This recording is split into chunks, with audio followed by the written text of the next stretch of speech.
So mag-ayo na po dahil ko brake light sa motor mga boss no. So din sa musiga mga boss no. So abarihan ako sa mga boss no. So para makita na to ang valve niya mga boss no, kung goods pa ba siya mga boss no. So gamitan na to sa star screw mga boss no.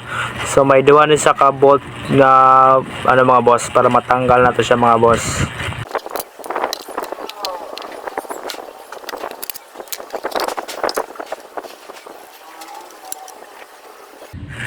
So ari ang valve niya boss no mga boss no. So nagod siya putol mga boss no. So kung makita niyo mga boss no, so putol gud siya mga boss no. So lista na to sa bago mga boss no. So para goods na po siya mga boss. So i-check po na ako na yung switch niya mga boss no, kung goods pa na yung mga boss no, kay murag diskumpiyado ko na yung mga boss no. So medyo gahi na siya mga boss no. So semi kalawang na po mga boss no. So ayan, so check na ako mga boss. So ari na mga boss no. So natawad na ako ang bagong valve niya mga boss no.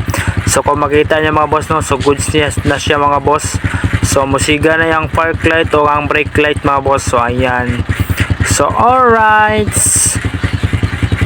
So gilista na po na ako siya og switch mga boss no. So rear brake switch mga boss no. So naguba tong dati niya switch mga boss no. So kana bago na po na siya mga boss. So alright.